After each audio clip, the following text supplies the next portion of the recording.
Friends, मेरे YouTube channel bite boost में आपका स्वागत है। आज मैं बताने जा रही हूँ बिहार बेल्ट्रॉन का क्वेश्चंस है ये, और सभी एनालिसिस क्वेश्चंस हैं एग्जाम में पूछे हुए। शिफ्ट 1 और शिफ्ट दोनों शिफ्ट में पूछे हुए क्वेश्चंस का ये एनालिसिस है, यानी वही सब क्वेश्चंस है जो आपके एग्जाम्स में पूछे गए हैं कल।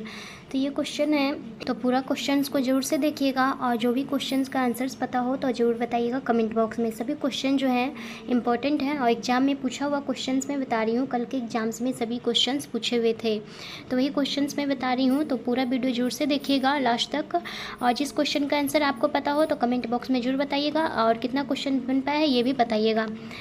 तो ये क्वेश्चन नंबर 1 है, यूएसबी का फुल फॉर्म क्या होता है।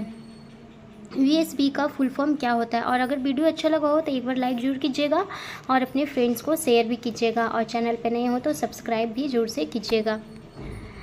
तो क्वेश्चन नंबर 1 में है, यूएसबी का फुल फॉर्म क्या होता है। ऑप्शन है इसका universal serial bus, universal serious bus, universe serial bus, uniform serial bus. तो इसका करेक्ट आंसर हो जाएगा यूनिवर्सल सीरियल बस होता है इसका।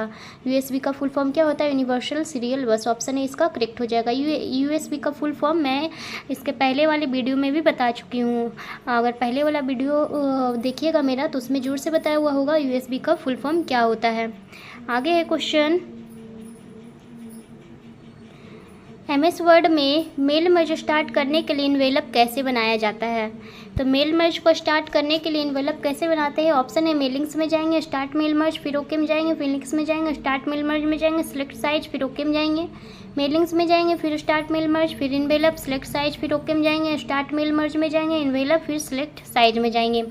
तो एमएस वर्ड में मेल मर्ज स्टार्ट करने के लिए इन्वेलप कैसे बनाया जाता है, इसका करेक्ट आंसर हो जाएगा ऑप्शन सी, यानी ऑप्शन सी इसका करेक्ट हो जाएगा। पहले हम कहाँ जाएंगे, मेलिंग्स में जाएंगे, फिर स्टार्ट मेल मर्ज में जाएंगे, फिर वहाँ इन्वेलप रहेगा वहाँ जाएंगे, फिर सिलेक्ट साइज, साइज को सिलेक्ट करना रहेगा, फिर हम क्या करेंगे, ओके प्रेस करेंगे। तो ऑप्शन सी इसका हो जाएगा करेक्ट। अगला क्वेश्चन है, एमएस वर्ड 2016 में मेलिंग्स टैब में मेनू ग्रुप क्रिएट के अंतर्गत डॉक्यूमेंट के कितने विकल्प मौजूद होते हैं। ये भी क्वेश्चन जो है मैं बता चुकी हूँ मेल मर्ज में। तो मेल मर्ज का जो क्वेश्चंस मैं बताई हूँ उसमें जरूर से देखिएगा कि ये क्वेश्चन बताया हुआ है, और आपके एग्जाम्स में भी आज पूछा हुआ है, यानी कल आपके एग्जाम्स में भी ये पूछा गया था। तो ये है ऑप्शन 2, 4, 3 और 5। तो क्रिएट ग्रुप में यानी क्रिएट में कितना यानी विकल्प होते हैं, तो हो जाएगा इसका आंसर ऑप्शन ए, यानी कि कितना होता है, 2 होता है। तो 2 होता है, कौन कौन होता है, तो होता है लेवल और इन्वेलप होता है। लेवल और क्या होता है, इन्वेलप होता है। इसका करेक्ट आंसर हो जाएगा ऑप्शन 1। यहाँ पर 1 लिखा हुआ, या फिर ए बोल सकते हैं ए। अगला क्वेश्चन है, एमएस वर्ड 2016 की तालिका में सेलों की सीमाओं को देखने के लिए प्रयुक्त चरणों का सही क्रम क्या है। सेलों की सीमाओं को देखने के लिए प्रयुक्त चरणों का सही क्रम क्या है, यानी पहला है ऑप्शन सेलेक्ट टेबल में जाएंगे, फिर टेबल टूल्स में जाएंगे, फिर डिजाइन में, फिर उसके बाद बॉर्डर में। दूसरा ऑप्शन है सेलेक्ट टेबल में जाएंगे, डिजाइन में जाएंगे, टेबल टूल्स में जाएंगे, फिर बॉर्डर्स में जाएंगे, select table, borders, table tools, फिर design, select table, table tools, borders, फिर डिजाइन। मतलब वही क्वेश्चन है, घुमा फिरा के इधर उधर किया हुआ है। तो इसका सही आंसर क्या हो जाएगा, ऑप्शन ए। पहले हम सिलेक्ट टेबल में जाएंगे, टेबल को सिलेक्ट करेंगे, फिर टेबल टूल्स में, फिर डिजाइन में, फिर बॉर्डर्स में जाएंगे। ऑप्शन ए इसका क्या हो जाएगा, करेक्ट हो जाएगा। अगला क्वेश्चन है, एमएस पावर पॉइंट प्रेजेंटेशन में अगली स्लाइड पर जाने के लिए समय अंतराल को ठीक करने के लिए निम्न में से किस मेनू का उपयोग किया जाता है। ऑप्शन है इसका रिव्यू, इंसर्ट, डिजाइन, ट्रांजिशन। यानी कि एमएस पावर पॉइंट प्रेजेंटेशन में अगली स्लाइड पर जाने के लिए हम समय अंतराल को ठीक करने के लिए यानी टाइम को तो किस मेनू का उपयोग किया जाता है, रिव्यू का, इंसर्ट, डिजाइन और ट्रांजिशन का। तो इसका सही उत्तर हो जाएगा ऑप्शन डी, यानी कि ट्रांजिशन का उपयोग किया जाता है। ऑप्शन डी इसका करेक्ट हो जाएगा।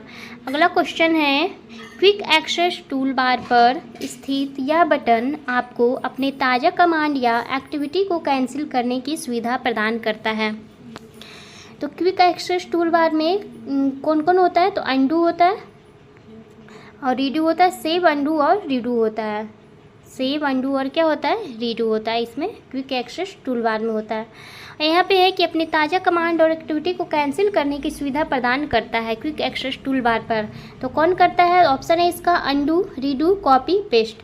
तो इसका सही उत्तर क्या हो जाएगा? इसका सही उत्तर हो जाएगा ऑप्शन ए, अंडू करता है। कौन करता है? अंडू। तो अंडू करता है। और ये भी क्वेश्चन पूछा हुआ था कि अंडू का शॉर्टकट की क्या होता है। तो अंडू का शॉर्टकट की क्या होता है? अंडू का शॉर्टकट की होता है Ctrl+Z। अंडू का हो सकता है आगे एग्जाम में आपका रीडू पूछा हुआ है, रीडू भी, लेकिन हो सकता है बाद में भी पूछ सकता है। तो इसका क्या होता है शॉर्टकट? Ctrl+Y होता है। इसका शॉर्टकट होता है Ctrl+Y। और कॉपी का होता है Ctrl+C। तो सभी को पता होगा कॉपी का, पेस्ट का भी पता ही होगा सबको कि Ctrl+V होता है। क्या होता है? पेस्ट का होता है Ctrl+V। शॉर्टकट ये होता है।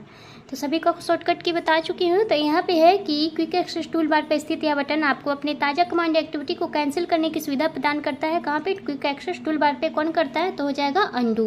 अंडू का शॉर्टकट की मैं बता चुकी हूँ, Ctrl+Z होता है। इसका करेक्ट आंसर हो जाएगा ऑप्शन ए। अगला क्वेश्चन है, MS ऑफिस प्रोग्राम में अंतिम कार्य को अंडू करने के लिए कीबोर्ड कमांड है। यानी कि MS ऑफिस में प्रोग्राम में अंतिम कार्य को अंडू करने के लिए, यानी अंडू का शॉर्टकट की क्या होता है? तो Ctrl+Z, Ctrl+N, Ctrl+A, Ctrl+Y। तो इसका सही उत्तर हो जाएगा Ctrl+Z। ऑप्शन ए क्या हो जाएगा? करेक्ट हो जाएगा। ये मैं अभी इसके पहले बता चुकी हूँ। Ctrl+A न्यू फाइल के लिए होता है, Ctrl+E होता है सेंट्रल लाइन जब करते हैं तो Ctrl+E होता है, Ctrl+Y होता है रीडू के लिए। रीडू के लिए क्या होता है? Ctrl+Y होता है। अगला क्वेश्चन है, URL का अर्थ क्या होता है? यानी URL का फुल फॉर्म क्या होता है? तो ऑप्शन है इसका uniform resource location, uniform resource locator, universe resource locator है, यूनिफॉर्म रिसोर्स लोकेटर।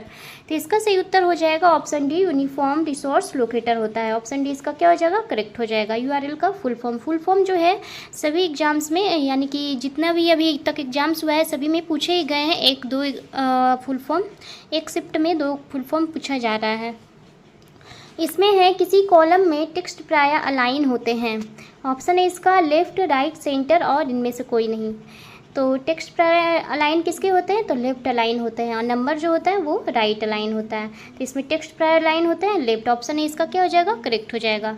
अगला क्वेश्चन है ग्राफिकल यूजर इंटरफेस में प्रोग्रामों को दर्शाने के लिए छोटे छोटे तस्वीरों का प्रयोग किया जाता है, ये कहलाते हैं। तो उसे क्या कहा जाता है? ऑप्शन है फिगर, आइकन, फाइल और फोल्डर। तो इसका सही उत्तर हो जाएगा ऑप्शन बी, आइकन कहा जाता है। यानी ग्राफिकल यूजर इंटरफेस में प्रोग्रामों को दर्शाने के लिए जो छोटे छोटे तस्वीरों का प्रयोग किया जाता है उसे क्या कहा जाता है? आइकन। ऑप्शन बी इसका करेक्ट हो जाएगा। अगला क्वेश्चन है, MS पावर पॉइंट में एक बार में सभी स्लाइड्स देखने के लिए निम्न में से किसका प्रयोग किया जाता है? ये क्वेश्चन भी मैं बता चुकी हूँ। MS पावर पॉइंट वाला क्वेश्चन देखिएगा तो ये क्वेश्चन मैं बताई हूँ कि MS पावर पॉइंट में एक बार में सभी स्लाइड्स देखने के लिए इनमें से किसका उपयोग किया जाता है? ऑप्शन है स्लाइड सॉर्टर व्यू का, रीडिंग व्यू का, नोट्स पेज व्यू का, स्लाइड शो व्यू का। तो इसका सही उत्तर हो जाएगा option A, slide sorter view का उपयोग किया जाता है। ऑप्शन ए इसका करेक्ट हो जाएगा। अगला प्रश्न है, विंडोज XP में एक फाइल को हटाने के बाद हमें इसे पुनः कहाँ से प्राप्त कर सकते हैं? अगर एक फ़ाइल को हटा देते हैं तो इसे हम कहाँ से प्राप्त कर सकते हैं? यानी एक फ़ाइल को डिलीट करने के बाद वो फिर कहाँ हमें मिलेगा? ऑप्शन है रिसाइकल बिन से, भविष्य के लिए सेंट फोल्डर से, ट्रैश फोल्डर से, डिलीटेड आइटम फोल्डर से। तो इसका सही उत्तर हो जाएगा ऑप्शन है रिसाइकल बिन से। यानी कि अगर हम फाइल को डिलीट कर देते हैं तो हमें कहाँ मिलता है? रिसाइकल बिन में मिलता है। ऑप्शन है इसका करेक्ट हो जाएगा। अगला क्वेश्चन है, माइक्रोसॉफ्ट वर्ड में किसी सेलेक्टेड आइटम को मॉडिफाई यानी संशोधित करने के लिए हम किन कुंजियों का उपयोग करते हैं? MS वर्ड में किसी सिलेक्टेड आइटम को मॉडिफाई यानी संशोधित करने के लिए हम किस कुंजी का उपयोग करते हैं? तो ऑप्शन है इसका tab plus arrow, control plus arrow, alt plus arrow, shift plus arrow. तो इसका सही उत्तर हो जाएगा option D, shift plus arrow का उपयोग करते हैं। यानी कि MS डी इसका करेक्ट हो जाएगा। अगला क्वेश्चन है, MS एक्सेल 2016 में निम्न में से किस टैब से फ्रीज पैन विकल्प चुना जाता है? ये भी क्वेश्चन मैं बता चुकी हूँ। MS एक्सेल में ये क्वेश्चन मैं बता चुकी हूँ कि फ्रीज पैन वाला क्वेश्चन जो है ये मैं बता चुकी हूँ, तो ज़रूर से उसको भी देख लीजिएगा। आगे हो सकता है आगे आपके एग्जाम्स में पूछे जा सकते हैं। तो MS एक्सेल 2016 में से किस टैब से फ्रीज पैन विकल्प चुना जाता है? ऑप्शन है फॉर्मूला, डेटा, इंसर्ट और व्यू से। तो इसका करेक्ट आंसर हो जाएगा व्यू से चुना जाता है। ऑप्शन डी इसका करेक्ट हो जाएगा। अगला क्वेश्चन है, MS पावर पॉइंट 2016 के इंसर्ट मेनू से निम्नलिखित में से कौन सा प्राप्त नहीं किया जा सकता है? क्या प्राप्त नहीं किया जा सकता है? Chart, animation, smart art, text box. तो इंसर्ट मेनू में क्या नहीं होता है? चार्ट नहीं होता है, एनिमेशन नहीं होता, स्मार्ट आर्ट नहीं होता है, टेक्स्ट बॉक्स नहीं होता है। तो तो इसका सही उत्तर हो जाएगा ऑप्शन बी, एनिमेशन नहीं होता है, चार्ट होता है यानी इंसर्ट मेन्यू में। ऑप्शन बी इसका करेक्ट हो जाएगा। अगला क्वेश्चन है, इंटरनेट एक्सप्लोरर किसके द्वारा विकसित एक वेब ब्राउजिंग सॉफ्टवेयर है? तो इंटरनेट एक्सप्लोरर जो है किसके द्वारा विकसित किया गया है? ऑप्शन है गूगल, मोजिला, माइक्रोसॉफ्ट, ओपेरा।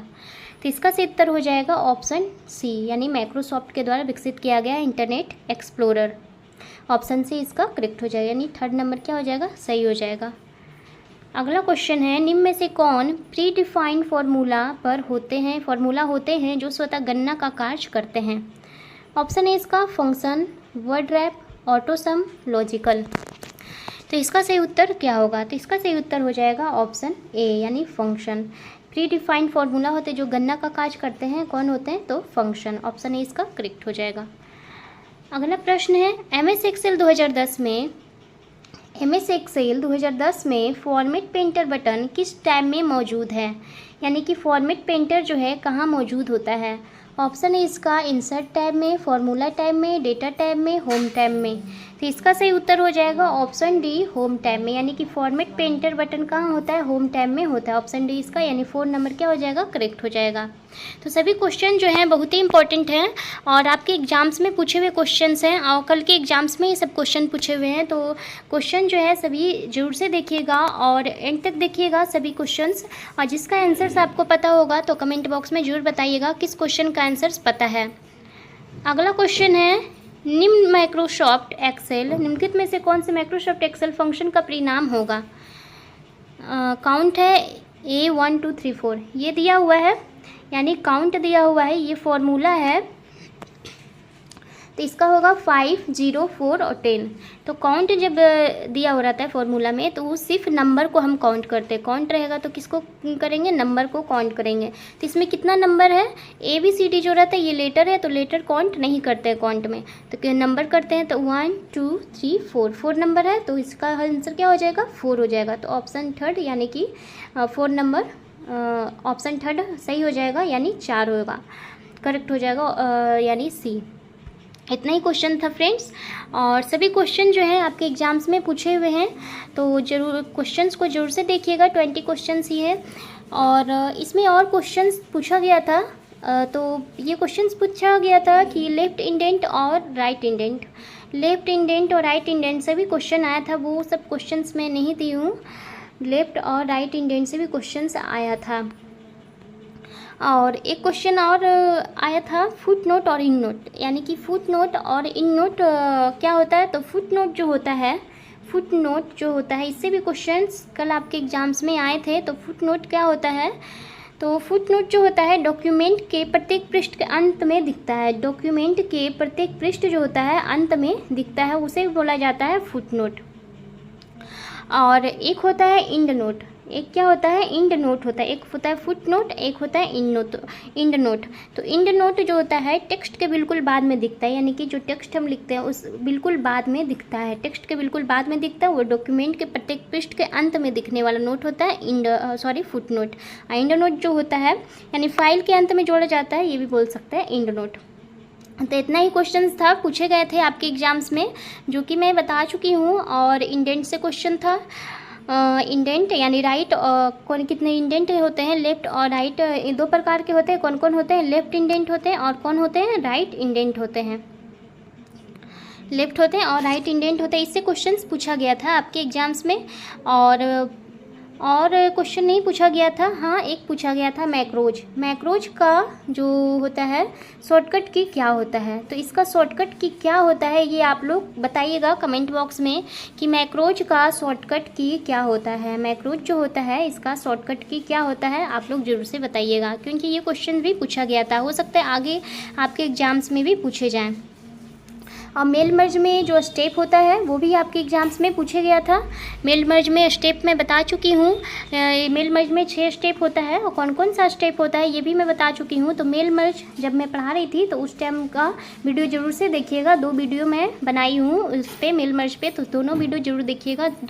किसी ना किसी में बताया हुआ होगा कि इसमें 6 स्टेप कौन कौन होते हैं। तो सभी क्वेश्चंस को ज़रूर से देखिएगा। जितना क्वेश्चंस मुझे पता था सभी क्वेश्चंस मैं बता चुकी हूँ आपके एग्ज़ाम्स में जो कि आया था।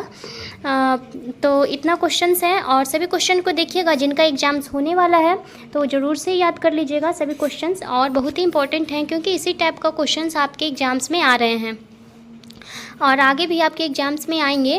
और टाइपिंग का है तो आप टाइपिंग का तो प्रॉब्लम ठीक हो गया है, तो आप लोग टाइपिंग भी दे के आइए। और टाइपिंग में आप लोग की स्ट्रोक ज़रूर से नोट कर लीजिएगा, की स्ट्रोक नोट कर लीजिएगा ज़रूर से, क्योंकि इसी से आप लोग को स्पीड पता चलेगा कि आपका स्पीड कितना गया। की स्ट्रोक और टाइमिंग, कितना टाइम में आप लोग टाइपिंग कर पाए हैं, और की स्ट्रोक भी नोट कीजिएगा। और आपका स्पीड इससे कैसे निकाला जाता है ये इस पर भी मैं वीडियो बना चुकी हूँ, तो उससे आप अपना स्पीड निकाल कर ज़रूर से देखिएगा कि कितना आपका टाइपिंग में स्पीड गया है। तो इतना ही बताना था फ्रेंड्स, और टाइपिंग के बारे में भी मैं बता चुकी हूँ। तो वीडियो को ज़रूर से देखिएगा, अगर वीडियो अच्छा लगा हो तो एक बार लाइक ज़रूर कीजिएगा, और चैनल पे नए हो तो प्लीज़ सब्सक्राइब भी कीजिएगा, अपने फ्रेंड्स को शेयर भी कीजिएगा। And bye, thank you.